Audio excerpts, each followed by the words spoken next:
Então agora que a gente entendeu um pouco dos principais aspectos que podem estar relacionados com o que movimenta a dependência afetiva de uma pessoa dentro da relação, vamos falar de como que a gente poderia trabalhar para prevenir ou melhorar essa dependência, transformando isso então numa autonomia emocional. Aqui a gente vai falar de 3 princípios fundamentais para desenvolver então essa atitude antidependência. Praticamente, a gente está falando de atitudes que vão ajudar a construir uma emancipação psicológica e emocional. Importante destacar que essa emancipação psicológica e emocional que a gente está falando é sem deixar de amar, que é aquele aspecto que eu frisei que não significa indiferença. Significa apenas a gente encontrar uma forma saudável de se relacionar sem se perder na relação com o outro. Esses 3 princípios, então, são a exploração, a autonomia e o sentido de vida. A exploração dando bem esse significado de uma pessoa mais audaciosa. A autonomia nesse sentido da liberdade. E o sentido de vida trazendo aquele aspecto de realização.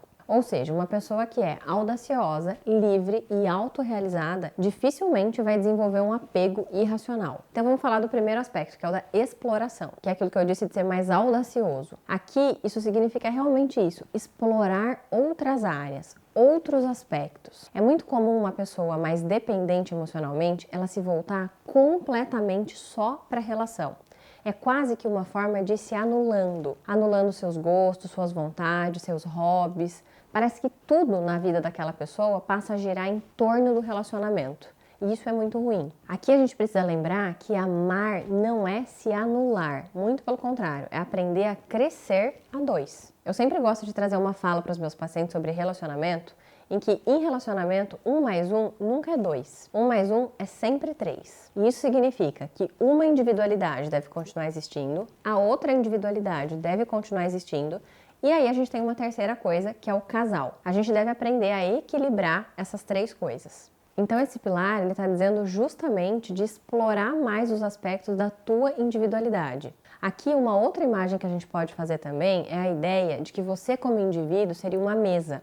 Ou seja, quanto mais pés tiver na tua mesa, mais equilibrada ela fica, mais forte e resistente. Agora, se você passa a ter um único pé, que seria o relacionamento, ela passa a ser extremamente instável e vulnerável. Então aqui a ideia é que a gente desenvolva realmente uma exploração responsável. Claro que são coisas que não afetam o relacionamento e que mantém o teu compromisso com a pessoa em termos do casal, das combinações que vocês têm. Então aqui, de forma prática, seria você pensar em todas as coisas que você gosta, que são hobbies, que são objetivos para você. E além disso, realmente ter momentos na tua vida que você faça coisas por você, para você, seja com as tuas amigas, seja um tempo, um momento de lazer que é seu. O segundo aspecto é o da autonomia. E aí vai ficando fácil da gente entender como essas coisas estão ligadas. Ou seja, se você não trabalhou, não explorou os aspectos da sua individualidade, fica muito difícil na hora de trabalhar a autonomia você ver sentido nisso. Se não é aquela pessoa que na hora que a gente está falando de trabalhar autonomia, que envolve ficar bem, inclusive com a solidão,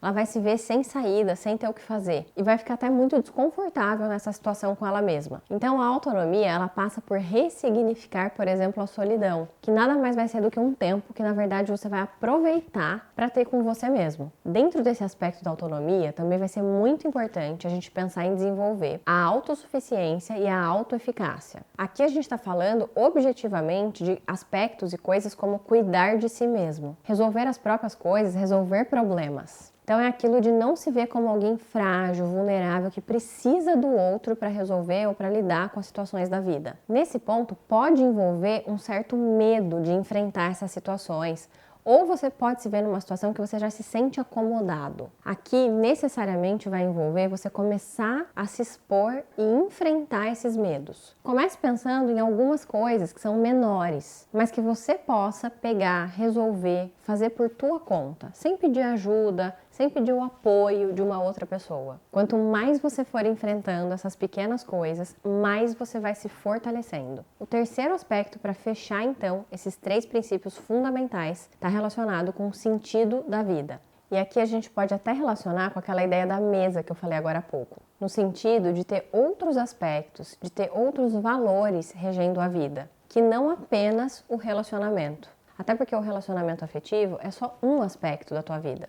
E aí é realmente um exercício de começar a se conectar, se conhecer com quais são tanto as suas habilidades, que podem te trazer autorrealização, e com os seus valores. Quais são os valores que regem a tua vida? Aí é importante ressaltar que quando a gente está falando de valores, a gente não está falando especificamente de objetivos. Os valores, eles são aqueles aspectos que dão um norte, quase como uma bússola para a nossa vida. São ideias fundamentais pelas quais faz sentido a tua vida estar alinhada.